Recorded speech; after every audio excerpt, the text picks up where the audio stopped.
পারে মানুষের। ডেমোক্রেটিক কান্ট্রিতে দাবি দেওয়া যদি কারোর দাবি দেওয়া থাকে সেটা প্রকাশ করারও ওয়ে আছে।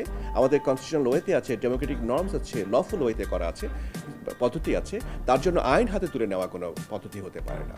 সো যখন যে আইন হাতে তুলে নেবে, এটা যদি আইনে বেআইনি হয়ে থাকে তাহলে তাকে সেই আইনের অনুযায়ী তাকে আমরা আইনের আওতায় নিয়ে আসবো।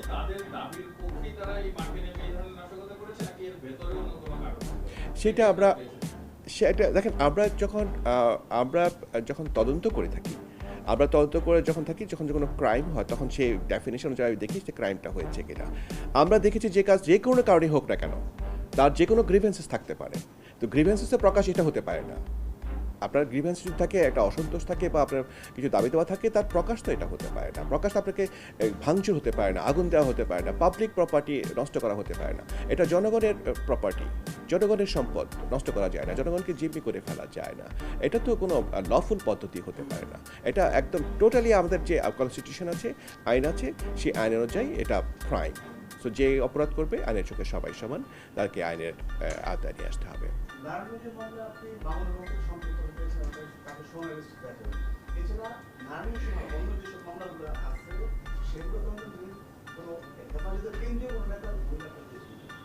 আমি তদন্তের স্বার্থে এই মুহূর্তে বলতে চাচ্ছি না। আমরা আপনাদেরকে জানাবো, আপনারা দেখবেন। আমরা তদন্ত করছি।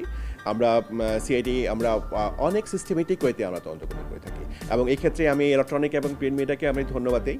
আমরা অলরেডি আপনাদের অনেকগুলো ফুটেজ আমরা নিয়েছি। এই ফুটেজগুলো নিয়ে আমরা ভিডিও ফরেন্সিক করছি। সোশ্যাল মিডিয়াতেও আমরা অনেক ইনফরমেশন পেয়েছি। সেগুলো আমাদের সাইবার পুলিশ আছে, সাইবার পুলিশ এক্সপার্টস আছে, সেগুলো কাজ করছে। সেখান থেকে আমরা এভিডেন্সগুলো আমরা নিয়ে আসছি। তো আমরা এগুলো আর একটু স্টাডি করে যেই আসবে, অনেকের প্রেজেন্স থাকবে। আমি আগে বলেছি 3টা গ্রুপ হবে।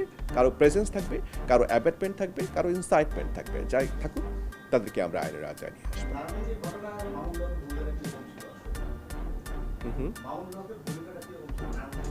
আমি এই তদন্ত শেষ করে নেই। তদন্ত শেষ করে তখন আমরা জানাবো। আমরা মাত্র বুঝে নিয়েছি কেসগুলো, একটু কাজ করে নিই।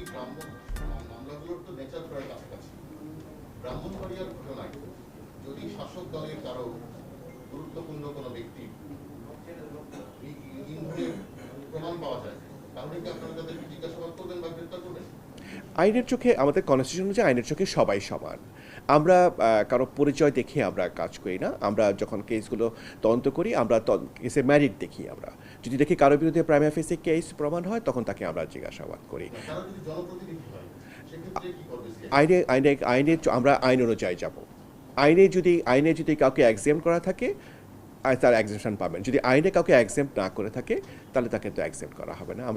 আমরা একদম কনস্টিটিউশন এবং আমাদের এক্সিস্টিং লজ, রুলস, রেগুলেশনস এগুলো আমরা ফলো করব। সিআইডি আমি বলছি, আমাদের সবচেয়ে বড় সুবিধা হলো আমাদের খুব ভালো সেট অফ ইনভেস্টিগেটর্স আছে, আমাদের ফরেন্সিক আছে, আমাদের সাইবার পুলিশ আছে, আমাদের ডিএনএ আছে, আমাদের এত এক্সপার্টিস, মানে যত ধরনের এক্সপার্টিস ইনভেস্টিগেশনের জন্য প্রয়োজন হয়, ইন হাউস হিসাবে সিআইডির একমাত্র সবগুলো আছে। বরঞ্চ আমরা আমাদের কাজ করে আমরা আবার আমাদের বাকি যে পুলিশ ইউনিটগুলো আছে তাদেরকেও আমরা সাপোর্ট করি। তো আমাদের সুবিধা হবে যে কেসগুলো আমাদের কাছে আছে, আমাদের ফুল টিম নিয়ে আমরা কাজ করছি। অলরেডি আমরা কয়েকবার সবাই মিলিত হয়েছি, আমরা তাদেরকে গাইডলাইন দিয়েছি, তারা কাজ শুরু করেছে, আমরা রিভিউ করছি।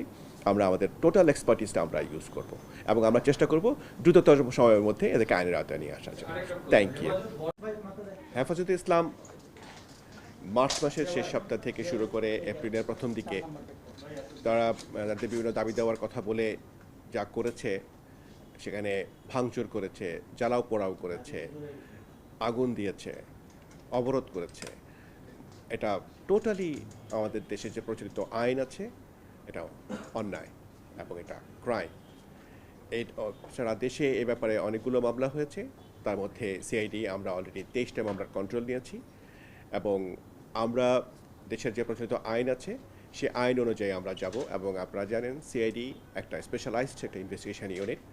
আমাদের যে খুব ভালো সেট অফ ইনভেস্টিগেটর্স আছে, আমাদের ফরেন্সিক আছে, আমাদের ডিএনএ আছে, আমাদের সাইবার এক্সপার্টসরা আছে। এইসব জিনিসগুলো, এইসব কাজে যারা জড়িত ছিল, তারা অনেকে উপস্থিত ছিল, অনেকে ইন্ধন দিয়েছে, অনেকে অ্যাবেট করেছে। সো আমরা এদের সবাইকে আমরা আইনের আওতায় আমরা নিয়ে আসবো, কারণ দেশের প্রচলিত আইন অনুযায়ী সবাইকে চলতে হবে, আইন মানতে হবে। কারো যদি কোনো দাবি দেওয়া থাকতে পারে, সেই দাবি দেওয়া আদায় করার জন্য ডেমোক্রেটিক এবং আমাদের লফুল পদ্ধতি আছে, সেই পদ্ধতি ফলো করা যাবে, কিন্তু আইনকে তো হাতে তুলে নেওয়া যাবে না।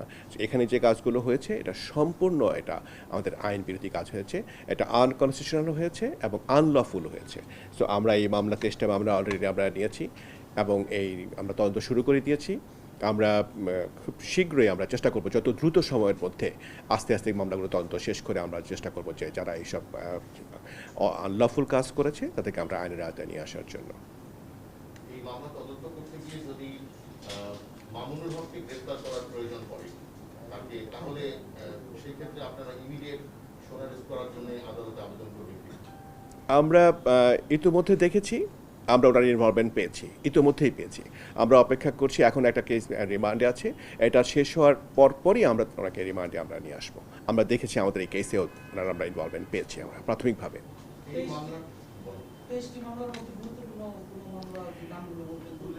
23টি মামলার মধ্যে আমাদের ব্রাহ্মণবাড়িয়াতে মামলা আছে, চিটাগংয়ে মামলা আছে, নারায়ণগঞ্জে মামলা আছে, কিশোরগঞ্জে আছে, মুন্সিগঞ্জে আছে, এবং এই মামলাগুলো আনলফুল অ্যাসেম্বলি আছে, রাইটিং আছে, আর্সন আছে, অ্যান্টি স্টেট আছে, তারপর এক্সপ্লোসিভ অ্যাক্টে মামলা আছে, মার্ডারও আছে।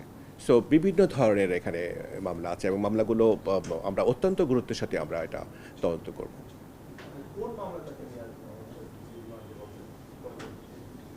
সরি, আমরা আরেকটু স্টাডি করছি, আমরা কয়েকদিন সময় পাচ্ছি। আপনারা জানেন সিআইডি যখন কোনো কাজ করে আমরা অনেক স্টাডি করে অনেক ভেবে চিন্তে আমরা করে কাজ করি। আমরা প্রাথমিকভাবে যেটা আমাদের কাছে মনে হচ্ছে যে আমরা যে নারায়ণগঞ্জের কেসে আমরা প্রাথমিকভাবে আমরা নিয়ে আসবো। বাই দিস টাইম আমাদের আইওরা কাজ করছে, আমাদের একটা টিম কাজ করছে, আমরা প্রতিনিয়ত এটা মনিটর করছি। অন্য মামলাতেও আমরা যদি দেখি যে ওনার অ্যাবেটমেন্ট আছে অথবা ইনসাইটমেন্ট আছে, তাহলে সেই মামলাও আমরা তাদেরকে জিজ্ঞাসাবাদ করার প্রয়োজন হবে। আপনি বলছিলেন যে ইতিমধ্যে মামুনুল হকের ইনভলভমেন্ট পেয়েছেন, ইতিমধ্যে কি আপনারা শীর্ষস্থানীয় নেতা বাবুনগরী সহ অন্য কারো ইনভলভমেন্ট পেয়েছেন কিনা কোন মামলায়? সেক্ষেত্রে কি আপনারা তাদেরকে অ্যারেস্টের জন্য মুভ করবেন কিনা বা আপনাদের পদক্ষেপ? আমি তদন্তের স্বার্থে এই মুহূর্তে এটা বলতে চাচ্ছি না, কিন্তু আমরা 3 ধরনের লোককে পেয়েছি। কারো প্রেজেন্স পেয়েছি, কারো ইন্ধন পেয়েছি, কারো অ্যাবেটমেন্ট পেয়েছি। তো যে অ্যাবেটর হিসাবে আমাদের আইন অনুযায়ী যে অ্যাবেটর, তাকেও আইনের আওতায় আনার প্রভিশন আছে, এবং যে ইনসাইটমেন্ট করেছে তাকেও আমরা আইনের আওতায় আমরা নিয়ে আসবো। আর যারা প্রেজেন্স ছিল তাদের তো আছে। তো আমরা ঠিক এই মুহূর্তে আমি আইনের তদন্তের সাথে এটা বলতে চাচ্ছি না, কিন্তু আমরা তদন্ত যদি পাই আমরা নিশ্চয়ই যেই আসবে আইনের চোখে সবাই সমান।